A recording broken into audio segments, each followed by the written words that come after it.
Congratulations, first of all, on the success of Gentefied, which, I think a lot of people really enjoy because they resonate with it in some way. When do you start filming season 2? February, in a few weeks. So how is that going to be different because of filming during the pandemic? No, everything's gonna be the same. We're not wearing masks. No. Everyone's coming in just shut down, huh? we're licking each other's faces. Typical Netflix environment. No. Right. Everything's they put us through the full procedures. Like, we're getting educated on what to expect before we get to set. Everyone's masked up, gloved up, hand sanitized, breath sanitized, everything. You know what I mean? If you film in February, do you have any idea of when season 2 will come out? Girl, relax. We just started yet. Cameras, they haven't even put up the cameras, and she's already talking about when is it coming out. I don't know. I would say, and this is totally on me, just a guess. Yeah. I would say possibly by the end of the year. I don't know what Netflix's schedule is and what they have. They have a program of a lineup of shows and when they figure is the best timing to put these things out, right? Not to mention post-production and color correcting and all that shit that they got to do in post. So it could be as early as, I would say, the last quarter of the year. Okay. So that's what I would say. Maybe even next year, but we'll see. Okay, awesome. Well, we can't wait for season even 2. Next year, huh? It's possible. We gotta wait to see what happens to Pops. We're waiting on Pops, bro. We're over here another year to see what's up.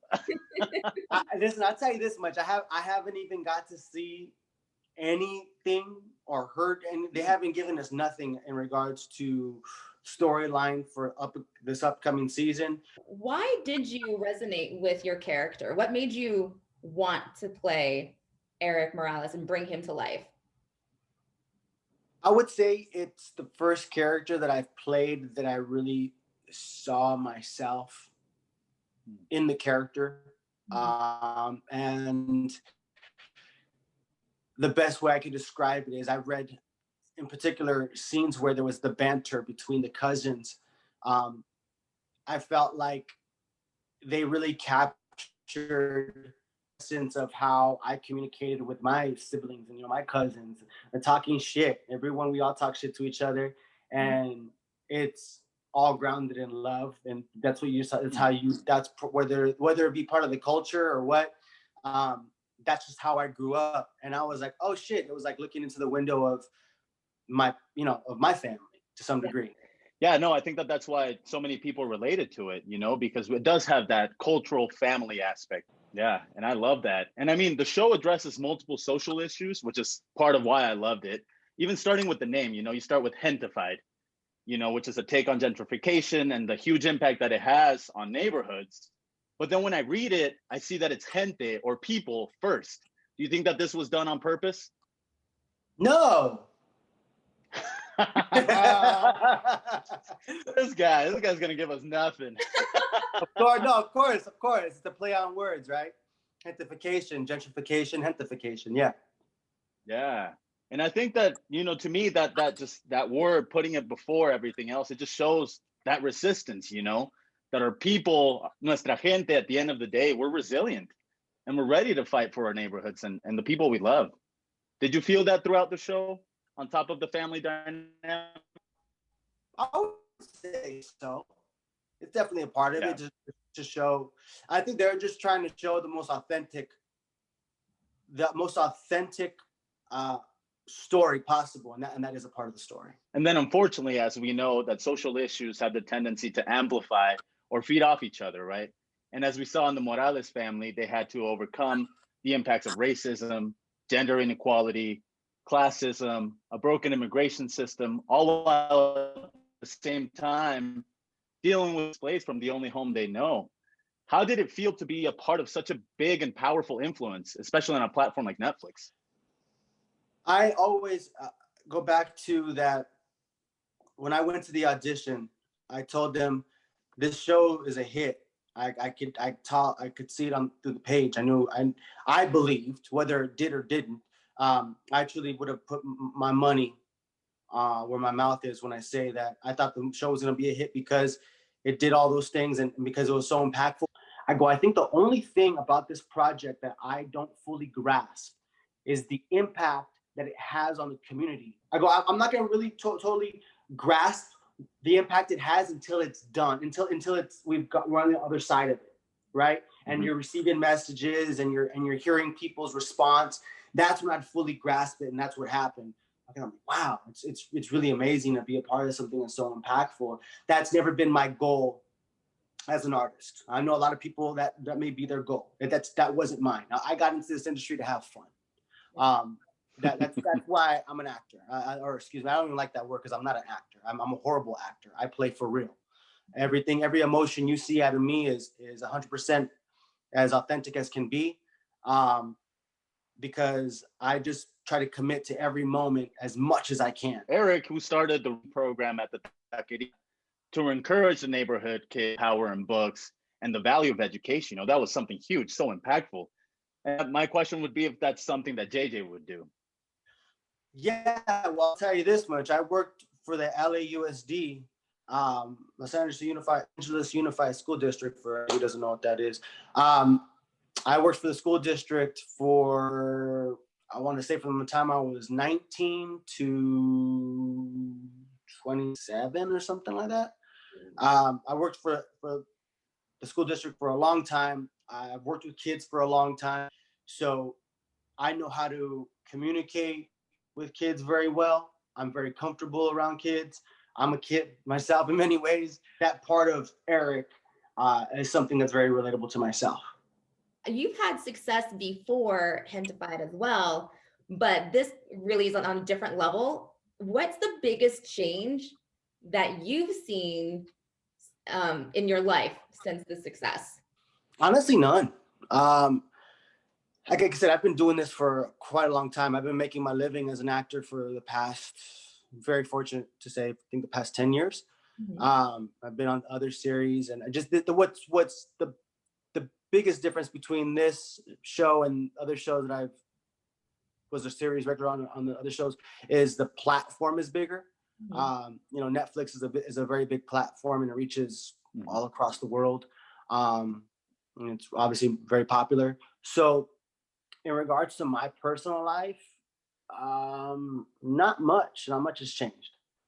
Well, one thing that I notice about your Instagram that I really love is you're always trying to spread this positive message. Is that something that you had to teach yourself, or have you always been just like a positive person? It's definitely trained. It's definitely something I did. I give partial credit to an old friend of mine who I don't have contact with anymore, but Ivan Lomeli, who was a friend of mine back in college. And he had started a program called Success Masters Breakthrough by Design, or Breakthrough, yeah, something like that. And it was a development course on just personal development and how do you speak to yourself. And I've always pushed myself by being very hard on myself. More watching how your self-talk, watching what you're listening to, using affirmations and a lot of stuff that other people have spoken upon. And Tony Robbins, Gary Vee, all these other people that talk about personal development. I've been introduced to that. I want to say 2005, 6, something around there is when I was introduced to that kind of way of thinking. Yeah. By and whatnot. So implementing that into what I've always been a motivator, and I've always been self-motivated. Mm-hmm. I've always had a high standard of myself. I've always been very confident in myself. But when I opened up that part of my mind and changed my perspective in a way on looking at everything from a positive perspective, it really did change my life. Yeah. It did influence my life, and I actually saw it affect my career pretty quickly. And by doing all these things, visualizing, manifestation, writing down positive affirmations, all this stuff, like doing all this, and I saw how it, not only in my career but all throughout my life, how it affected it, but specifically in my career, to the point that I started seeing, I started booking more jobs, Mm-hmm. and it was actually intimidating because I was like, oh shit, this shit works. Right, law of attraction. Yeah, yeah. Actually remember being at a Mediterranean restaurant with a friend of mine, and at that moment I was like, oh shit, this is really working. Like, Yeah. and to a point to where I feel like I intimidated myself, because I was like, oh shit, like you're doing it and you want it to work, but when then it happens, I was like, oh shit, am I ready for all this? Am I ready for, you know, do I want that kind of attention? Do I, you know, hold up. So I feel like that I'm glad my career, my journey with, there's a journey of life and then there's a journey of my career. And the journey with my career is actually showing me a lot of growth. I've had a lot of growth as a person through my career, because I've realized stuff about myself, right? And my that helped me view what really matters, the whole picture of life. My career is just, I don't find my identity through my work. At one time I did, because that's the ego, but now it's just a part of my life. No offense, Luis or Deanna, I don't need anyone to think I'm great at what I do. Like if you guys said, Jay, you suck in that show, everyone else is great, but you need some work done. I would say, I go, okay, I respect that opinion. It's all good. Right. Because I don't seek other people's approval.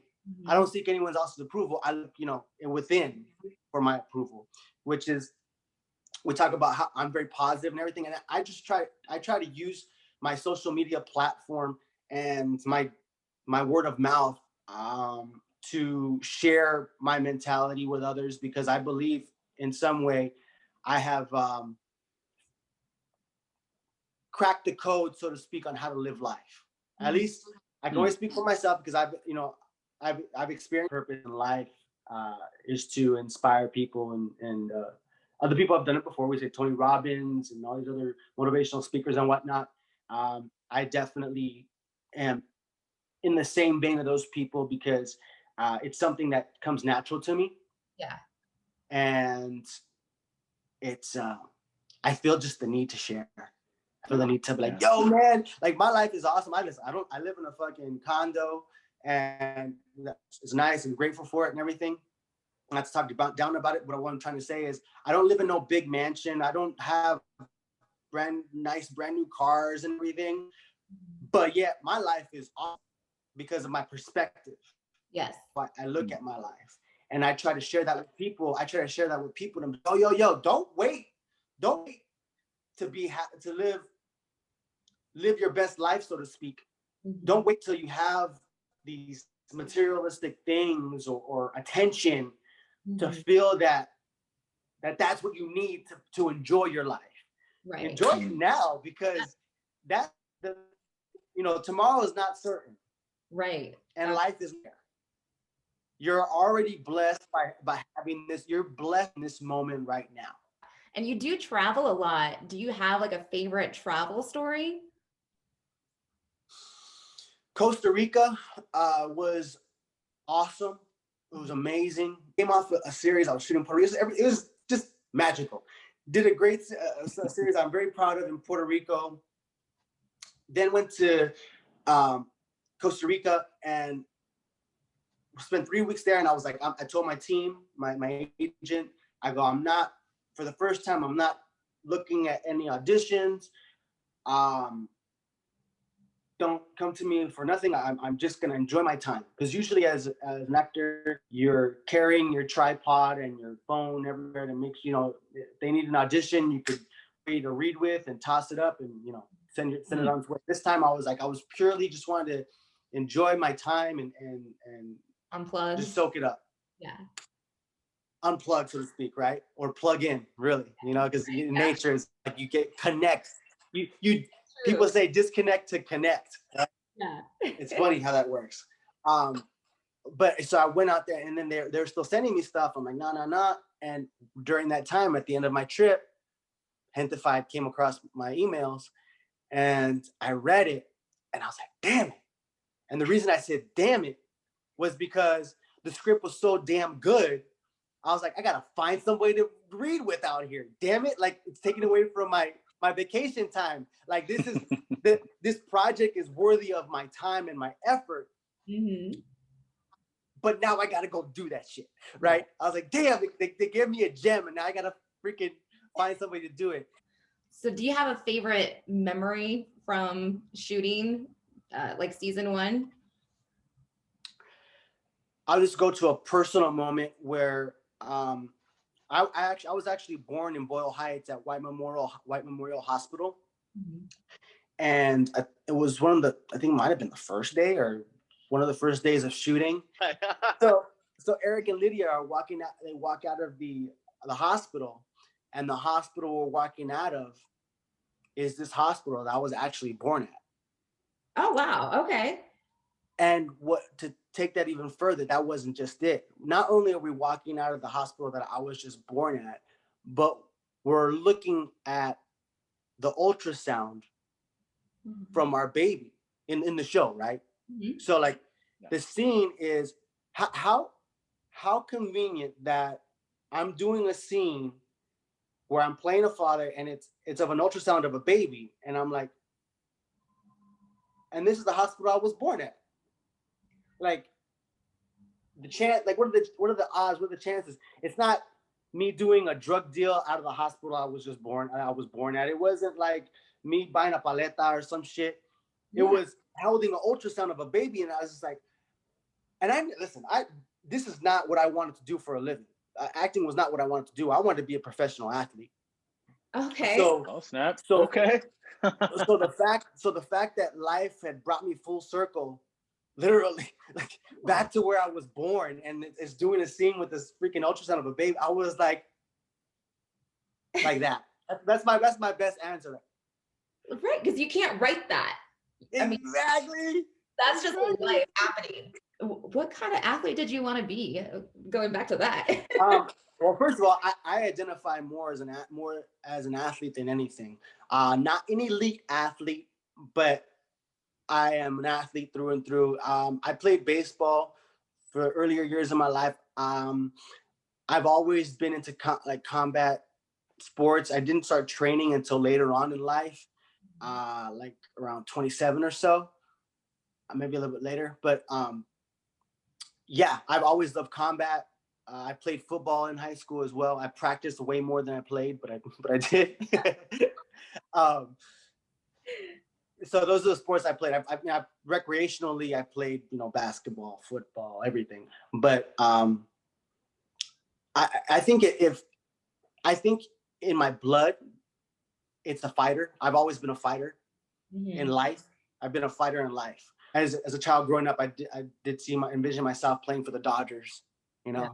That's what yeah. I'm sure a lot of kids from LA right there just, being Dodger Stadium hitting a home run. Yeah. Well, my grandfather, who was actually a professional boxer, he actually lived up there in Chavez Ravine, and the government gave him a check for his land when they were going to